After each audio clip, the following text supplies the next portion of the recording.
Hi everybody, it's Reggie here. Just a quick update, see one or two things I've been doing in the loft and in the workroom, which I'll show you later. Went to Getz last weekend, the Great Electric Train Show at Milton Keynes. And I saw Andy there from Sholston Eastgate, so hello to you, nice to meet you. So wow, was it busy? It was. I went on the Sunday and I got there reasonably early, about, I don't know, 9:45, something like that, and it was, the car park was rammed. They were queuing round the corner to get in, yeah, once I got in, I had advance tickets, so I got in pretty quickly. It was really busy, which is good because it means that a lot of people are interested in the shows and model railways, and that's what we need. We need a lot of people to be in the hobby, but you just couldn't get to any of the layouts really.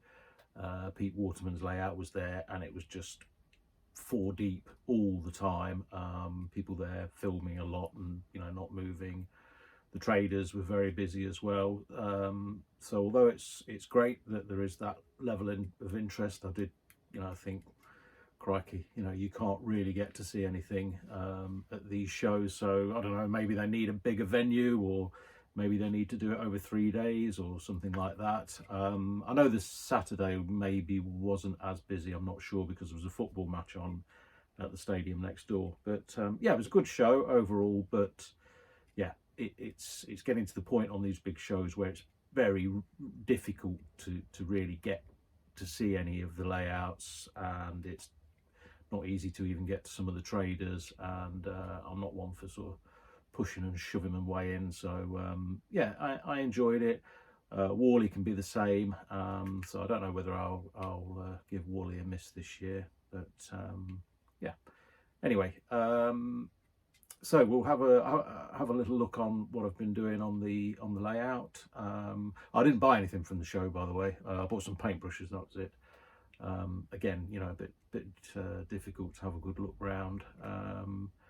But yeah, so we'll have a look on the layout, and like I said, I've been doing a little bit down in the workroom as well, so I'll show you that and I'll see you in a bit. So if you saw my last video, you know I've been working on the TMD, so I didn't want to just put loads of ballast down, so I just made this sort of concrete hard standing area just out of a bit of 2mm card, and painted it up, tried to give it a bit of weathering. So, and then over here I've put down some this is foundry kiln sand that I bought ages ago at an exhibition, a couple of bags. So it just breaks it up a little bit from just ballast everywhere. A little bit of weed and greenery growing there. Needs some more tufts, I think, of weeds and buddleia, etc. to go there. So I've done that. Ordered some more of the buffer stops from Acura Scale to go to the end of this fueling point. They need toning down a bit because they're all shiny and brand new, so I've just put them in place for now. I mean, you don't have to wire them in, they just unclip like that, so there's no wiring, you can just take them away and put some weathering on them. I'll put that back later.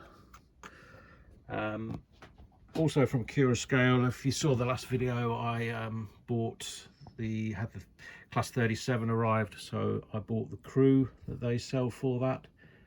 Very nicely detailed Crew model there, all painted up. And while I've got this top off, if you just have a look in there at the detail in that cab, you know, Acura Scale really do excel themselves, I think, on their models. They're knocking everybody else out of the park, in my opinion, price wise and quality wise. So I shall put the body back on and get that back up and running. I mean, the Crew even come in a really nice little box, you know, not just a plastic bag, come in a nice presentation box. They really do think of everything. Also bought some of their magnetic couplings, which I've not tried yet, but I thought I'd give them a go because tension lock couplings are the bane of my life. Really don't like them.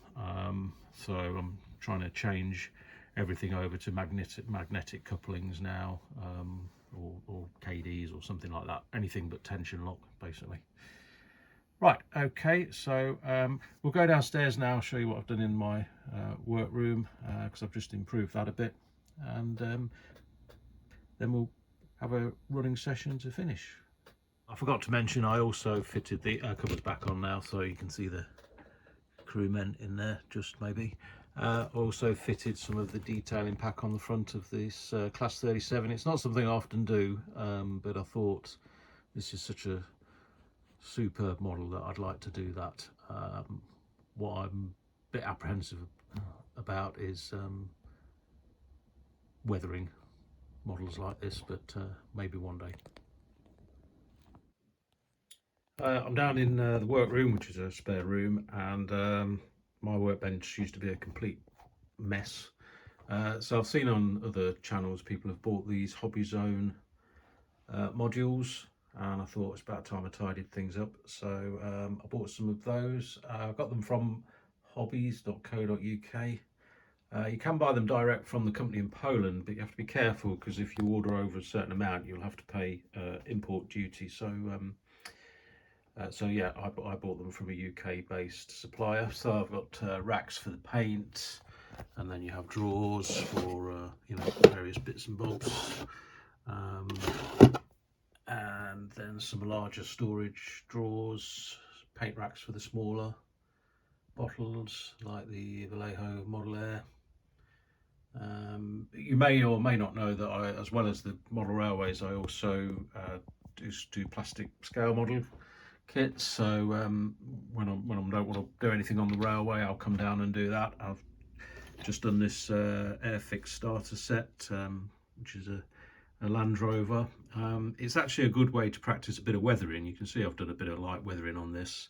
You know, it's a cheap plastic model, so if things go horribly wrong, it's not the end of the world. I'm also currently building the Airfix Spitfire. This is the engine, the Merlin engine from it. Very detailed kit. 1/24 scale. It's going to take me ages to complete it. It's up there for waiting for paint, the actual aircraft itself. So yeah, it was quite a good investment. I thought it was about time I tidied things up. So well worth investing in if you've got a terribly messy workbench like I have, or had. Keeps it nice and tidy.